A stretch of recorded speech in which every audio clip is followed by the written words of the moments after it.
Hi everyone, today we are doing video presentation for our senior design project. Our group number is SD1412 and our project is wireless door controller. Hi, I'm Samir. And I'm Jacob. So what we are basically going to go in this slide is introduction. We're going to talk about our requirements, budget, how did we implement our design, some block diagrams, and we're going to talk about our software and what problems we have encountered through and what we learned in this project. So introduction, this is basically a wireless device which can be controlled through a remote. That remote is working on an RF module. This project is basically for an individual with limited upper body movement. So basically we're going to use that remote control to open, close and unlock a door. That device will send a signal to a circuit assembled near the door to control the door opener and door lock. Okay, so we have a few requirements for our client that we have for our project. First off, the device must be wireless, and it's going to be a remote control, and it must be able to open and close the door and lock and unlock it.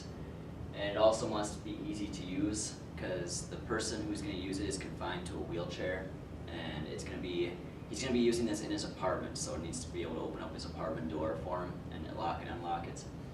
And so obviously we need a motor and gear mechanism to open and close the door, as well as a mechanism to lock and unlock the door. And it has to be powered from a wall outlet, so like 120 volts AC. This is our budget. The major items on here would be the actual door opener itself, which is going to be mounted on the frame of the door, which was about $400. And the other big item was the door lock. It's about $115. We'll take out his existing deadbolt and install the new electronic lock that we have. And the rest is just a lot of miscellaneous parts that we use to build our circuits and the remote control and everything else. For our design implementation, we are using a 433 MHz transmitter and receiver RF module. This module is connected with two Arduino boards. So basically we have two circuits. In one circuit we have our Arduino board transmitter, which will act as a remote control, and it's going to have three buttons on it. One button is for open and close the door, second is for lock the door, third is for unlock the door. On our second circuit we are going to have our receiver, door lock and door opener all connected to our Arduino board. Okay, so this is just a little block diagram we created to explain kind of what our project is doing. First off, the user, this is on the top block is the transmitter side, so the remote control. And first off, the user will press one of three buttons for either lock, unlock, or open the door. And this sends a signal to our Arduino board, which takes that signal and then creates a binary message actually, and sends it through our transmitter running at 433 megahertz.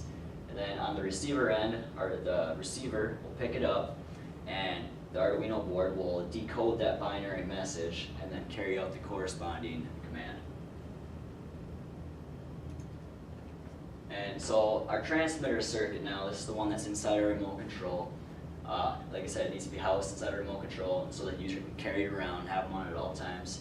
And it uses an Arduino Nano board to send serial data, like the binary data that's for each of the commands. And the circuit also has a sleep mode using capacitors, and we needed to have a sleep mode for this remote control because otherwise the batteries would die in a couple days. It's just using little 9-volt batteries, and if we had it running all the time, this Arduino board sucks about 130 milliamps, so it would kill the battery in a day or two, maybe not even. So we use capacitors to charge up instantaneously when one of the buttons is pressed, because there's no resistance in series with that. So once that capacitor is charged up, it holds a charge against whatever input pin, whatever corresponding input pin, as well as it goes to the base of a transistor, which powers the actual Arduino board with the 9-volt battery itself. The reason why we had to use the transistor to power the Arduino board is because the capacitor wouldn't realistically hold enough charge. It would have to be a very, very large capacitor in order for that to work. So using the transistor, we were able to downsize the capacitor to a fairly reasonable size, and then the actual Arduino board, while it's on, is just powered off the 9-volt battery. And then as soon as the capacitor discharges completely, the circuit dies. And this is just a schematic of our transmitter circuits. We have the 9-volt battery here, 3 push buttons, and these 3 push buttons are connected to our capacitors here, and they also are connected to the base of 3 transistors, as well as they hold the charge onto the 3 input pins. And the reason why we had to have resistors here before it gets to the actual Arduino board is because otherwise it would suck too much power essentially. There would be too much current going through those resistors.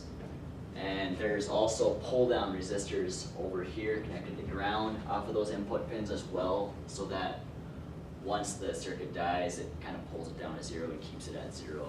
So it's not sending rogue command signals out. And then our transmitters up top on the right, there's a data pin that connects the two to send the serial data. And then just power ground on both of them. And there's an image. Our transmitter is set up like, it's like 2 perf boards that are basically connected to each other. This is the top one, and this is the bottom one. There's like 3 jumper cables here, 1 for each of the buttons, and then there's power ground. And this is going to be the remote enclosure that all this is going to go into. The receiver circuit now is going to be in an enclosure, and it's going to be mounted on the wall near the door of the apartment. And it's powered from our automatic door opener. There's a cable running from our automatic door opener that's going to be mounted on the frame of the top of the door. And it's going to be running down to our enclosure, and that gives us a 5-volt power to use for our receiving circuit, which is plenty enough.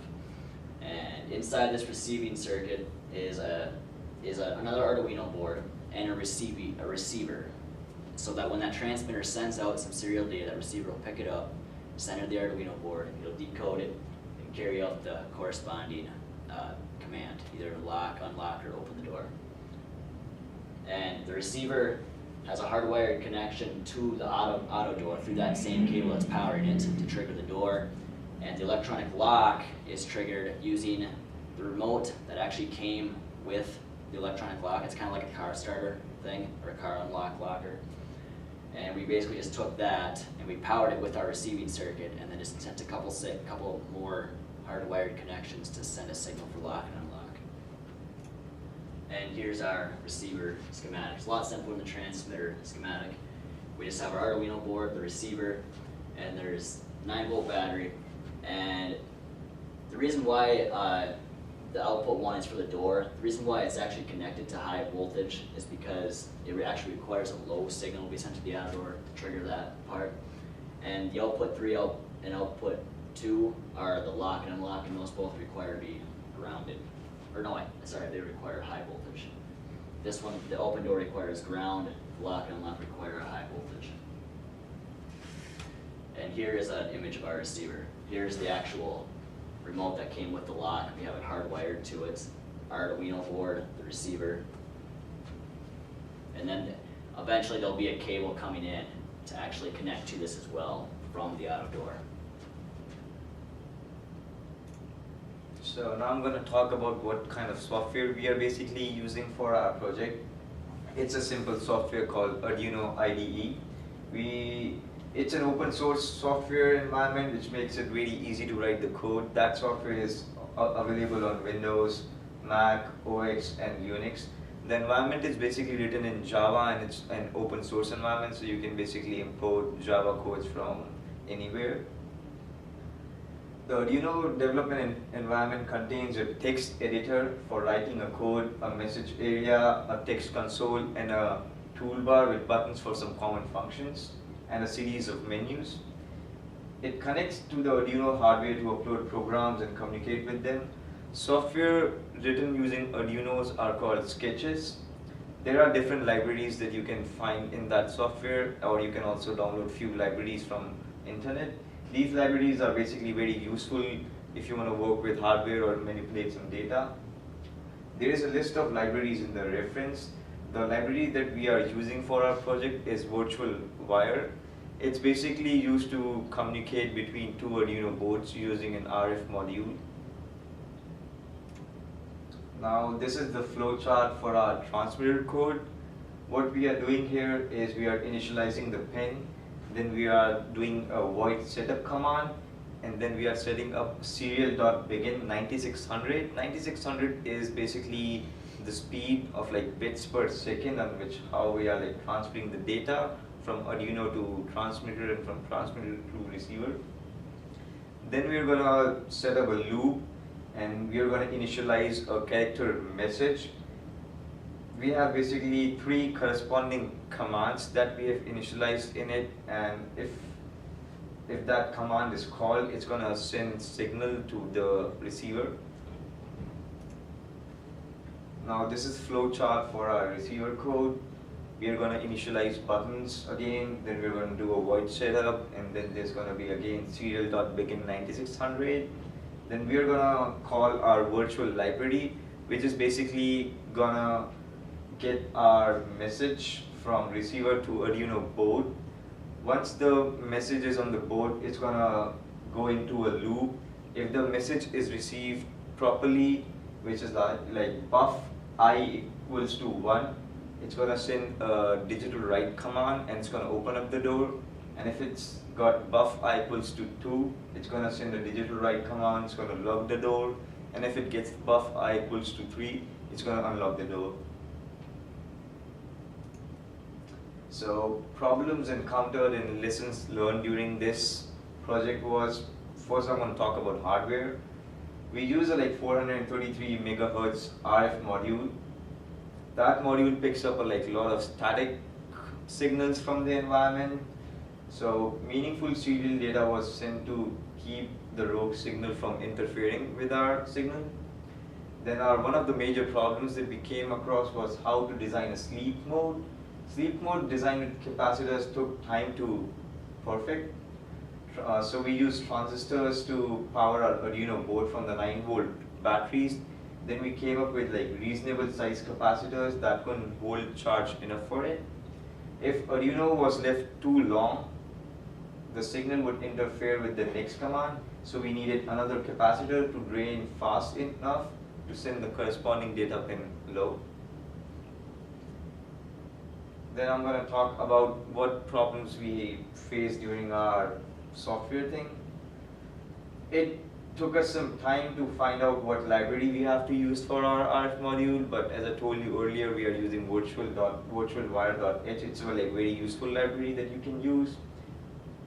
And we also learned how to send serial data to communicate between 2 boards, and we also learned how to program through Arduino IDE software. Alright, and that's the end of our presentation. Guys, we just want to give a special thanks to Dr. Mark Schroeder, Jeff Erickson, and the NDSU ECU department for all their help and with our whole design. Thank you. So.